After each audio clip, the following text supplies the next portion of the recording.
Welcome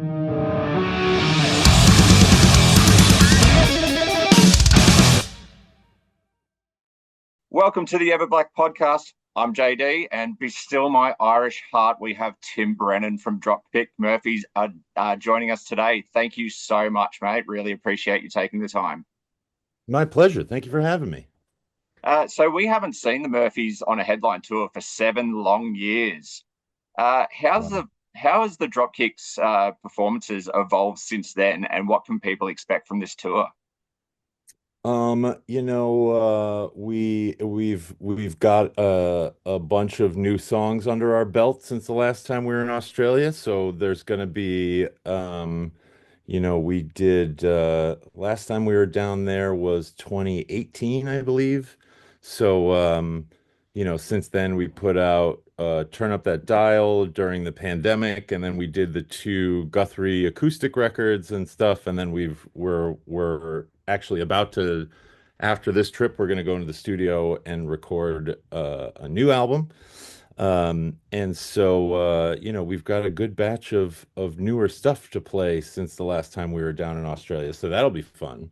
Oh Um, yeah, and uh, Apart from song selection, I guarantee it'll be a classic Dropkick Murphys raucous good time, you know? awesome. So, Which leads me to my next question. Like we did get, 2018, you're a Good Things Festival. You guys absolutely annihilated the set. It was so good. oh, Um, thank you very much. Played everything we wanted to hear and more. Do you guys prefer the headline set or just the shortened festival set? I mean, I suppose ultimately the headline set, there's great things about both. The headline set, obviously, we get to play for, we'll play for 90 minutes or whatever, and we get to cover a good chunk of the material Yeah, that we've put out over the years. Um, but I mean, that being said, those like 45-minute festival sets where it's over before you know it, those are amazing too. And with those festivals, we get put in front of a lot of people who otherwise probably wouldn't be seeing us. Being able to expose a lot of new people to the music that we're playing is always great. And and then obviously, the festival sets are like a sprint, whereas the headlining sets are more marathon style. yeah, So sometimes it's nice in those festival sets where you're playing for 45 minutes to just go out there and step on the gas for 45 minutes straight and just go crazy. Um, whereas in a 2 hour live set, there's going to be a little bit more ebb and flow to the songs. yeah. And I mean, as I previously mentioned, it's been a long time since you visited our country. What's a must do for the Murphys when hitting the land down under, or what are you most looking forward to doing while you're here? Apart from the Um, shows, obviously. yeah, right. That's a good question. We always, maybe not the last time because we were doing the festivals and didn't have too much off time, but I think every other time we've been down to Australia, we always hit the old Lone Pine Koala Sanctuary in Brisbane, and we get to hold some koalas and then hang around with some kangaroos and stuff. Yeah. Um, we're always fascinated by your fruit bats because they're the size of dogs with wings. Um, we don't have that sort of thing here. Um, and then obviously, as we're rolling into winter, it's going to be exciting to get that last gasp of warm weather from you guys Yeah, it's before. warm, very Is it warm. really? Oh yeah, Is it?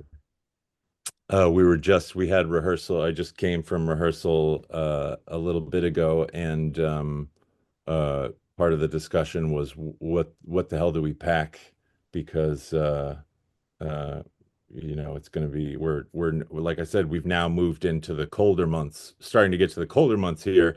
So all of our summer shit is packed away. Gonna have to go diving into the closet a little bit, but that's okay. yeah, We'll shorts, take the man. warm weather. Every pair of shorts you own is Right. to be packed. Okay. Got it. Okay. So joining you guys this time around are the colossal Alkaline Trio. How's the dynamic between the two bands? It's been so long since I don't know that we've ever done a legit tour with Alkaline Trio before. We've done festivals together. The last time we saw them, or the last time we did anything with them, was actually down in Australia for I think it was the No Sleep Till festival, maybe. Yeah, Um, and but obviously the two bands have crossed paths a million times over the years. And we had a great time with them when we were in Australia with them for that, and we're uh, thoroughly looking forward to getting to like actual do an actual tour with them, yeah, um, because we're all fans and it's another one of those bands that's been around for so long, and they're an institution. God, yeah. So, as we mentioned, since you were here last, you've released the amazing Turn Up That Dial. With such an extensive back catalogue, how do you keep that set list so diverse? That's a good question. And a lot of times, when we've just put out a new album, we have to dedicate a decent amount to new songs to get them in the to start working them into the set and getting people used to hearing them live and everything. Um, so I suppose it's easier when we have just put out a record because we know that we're going to be playing a lot of new songs and stuff. But at a point like this where we're about to go into the studio to do a new one, but it's been a minute since we've put out but we did the two Guthrie albums, but it's been since 2020 since we put out a Dropkicks album.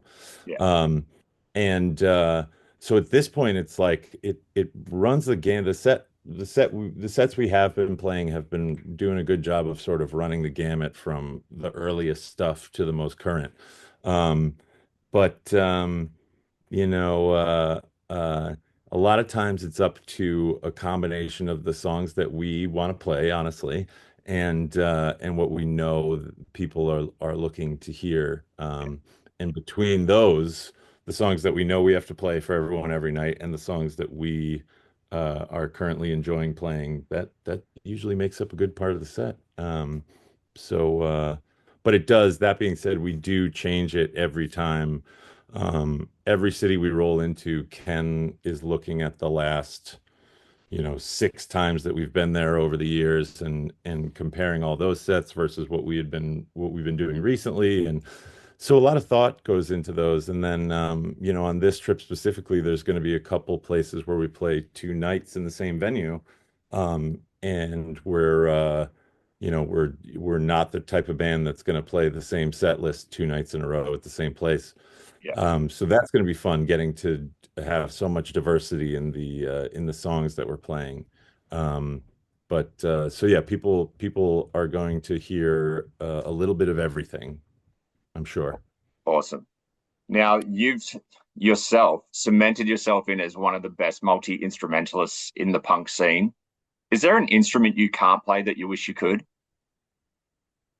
Um, I do wish that I don't have too much experience with like fiddles and violins and things like that, those kind of orchestral stringed instruments. Yeah, I do wish I was adept at playing one of those things, but truth be told, I've never really gotten my hands on them before. But I like to think that I can pretty much get a sound out of anything uh instrument wise that I can pick up. But there's a lot of weird instruments out there. So yeah. so We might see a Dropkick song with like a mouth harp or something in there. yep. Someday. Yep. You never know. Now, you guys played like incredible show at Fenway Park with no one in the stadium. That's right. Yeah. Not a How was that? Was it eerie? Yeah, that was, I mean, it was, it's funny because it was all relative. So at that point, that was in the end of May of 2020. Everything had been shut down in March. And so, yes, short answer, yes, it was very strange to be playing a giant baseball stadium with nobody in it. Although I suppose you could argue that that's the only way that they would let us to play Fenway Park the way that we did is with no fans. But um, yeah, it was super weird. However, at that point, we had been sitting on our hands since March. And so, you know, you probably could have put us in any place with no people there, and we would have been happy to do it. Uh, so yeah, it was strange to look out there and see absolutely nobody. But at the same time, we were so eager to do anything at that point that it was, you know, we treated it like just another show, I guess. Amazing. Okay, lastly, we've got you guys and Alkaline Trio, but if you had the choice of your dream lineup for a Dropkick show, who's on there? Wow. Um, uh, I mean, obviously that's tough because of there's so many bands that I love. But if we're talking just like purely in the moment right now, um, I you know, one of the nice things about being in a band that plays a lot of like European festivals and things of that nature, we get to cross paths with a bunch of bands that we would normally never play shows with or anything. Um, this past summer, we did two festival shows with Queens of the Stone Age, who are like my favorite band ever, and but you know, so different musically, so there's no Yeah, way that we would ever be on a bill together. So getting to do that was awesome. Getting to play with bands like that that we normally wouldn't is amazing. If I could book a Dropkick Murphy show at this point, I would have to put, I think, Viagra Boys on there, who are currently in Australia touring, as far as I know. They're because they're so great. And then who else? We've been doing a lot of tours recently with this Irish band called The Scratch. Um, they are essentially three Irish metalheads who play traditional Irish type music. amazing. It so amazing.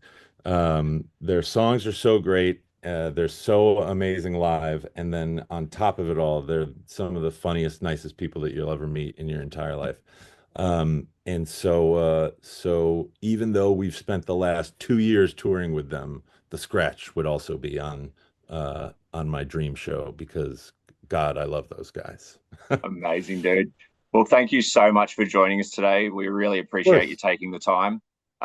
Get to a Dropkick show. They're coming, like, it's only a couple of weeks away. Get there, get your tickets. You're going to have a good time, guaranteed. Thanks, That's Tim. right. Really appreciate it, man. Thank you so much for having me. I appreciate it.